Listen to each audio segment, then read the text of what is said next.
Hi everyone! This chorale's given melody is in E Phrygian, but as is typical, Bach harmonises it tonally here using A minor. Some modal characteristics, however, he retains, such as use of E major harmony to harmonise the opening and concluding given E notes. Even with the inclusion of these E chords, however, the majority of the work doesn't sound modal, and the opening and concluding E notes could have also been harmonised in this way, with the initial bar prolonging tonic A minor harmony before moving through a secondary A dominant 7th chord to D minor subdominant harmony.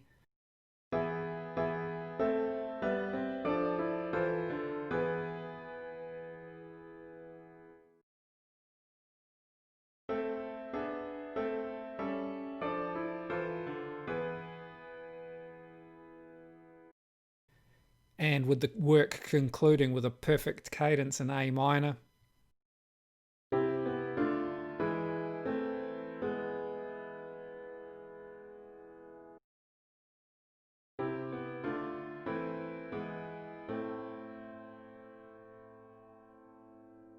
It should be noted that in the context of the St. John Passion, this chorale is preceded and followed with A major harmony.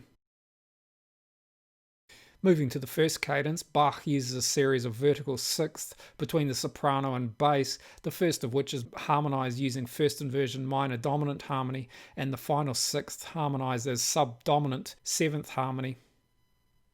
Unlike the other sixths, which all occur between harmony notes, the subdominant sixth occurs between its 7th degree and an accented passing note in the bass. After the cadence, the initial A minor chord of the second phrase then moves through a secondary first inversion F sharp diminished triad, resolving to G minor harmony on the bar's second quarter note beat. The G minor and these chords may all be heard as secondary harmony, finally resolving as a 5-1 cadence to A minor's subdominant. Bach possibly introduced these chords as word painting for this text, which may be translated as "no wrong hath committed," and to also introduce the sound of the subdominant key. Bach begins the third phrase again with an A minor chord, which he then prolongs before using first inversion subdominant harmony as a pivot, leading into the key of D minor. The third phrase concludes like the initial two with an imperfect cadence, which is followed in the beginning of the next phrase with tonic D minor harmony.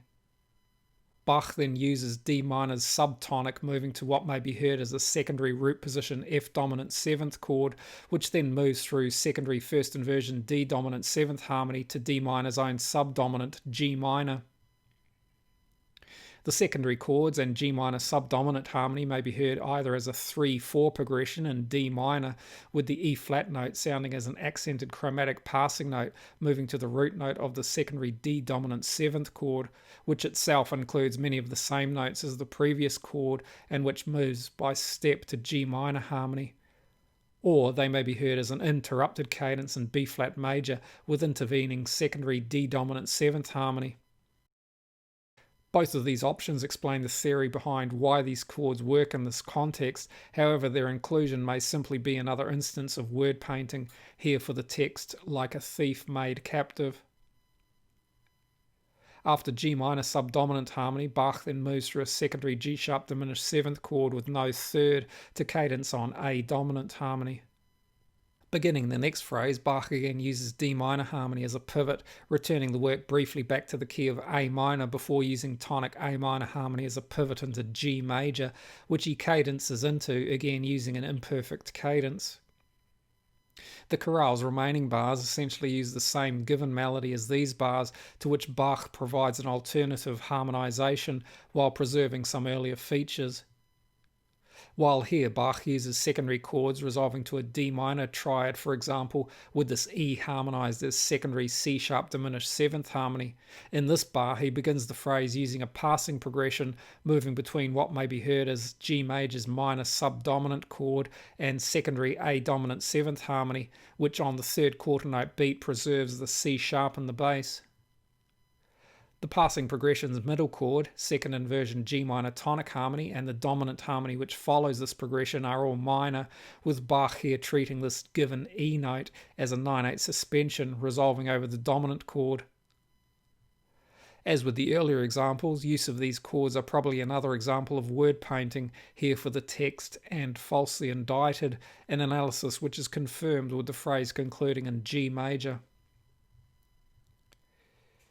Beginning the next phrase, Bach uses G major's dominant 7th chord as a pivot back into the key of A minor. This phrase concludes with a plagal cadence in that key, and the final tonic chord is major, also sounding as a secondary dominant to the initial D minor chord of the following phrase.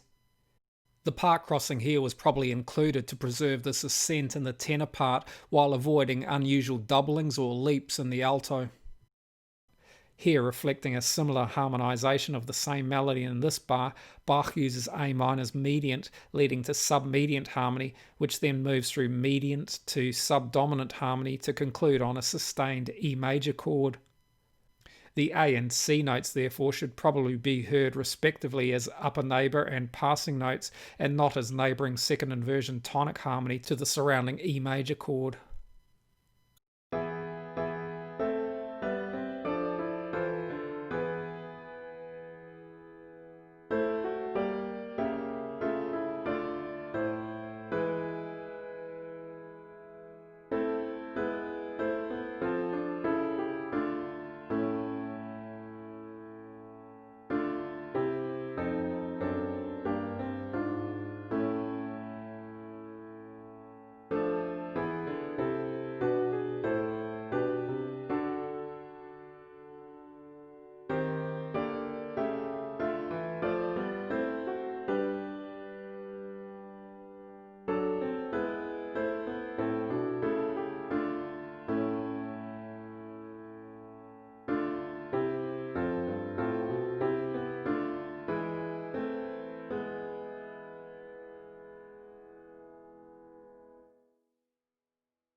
I hope you found this useful. Thanks for watching. See you next time.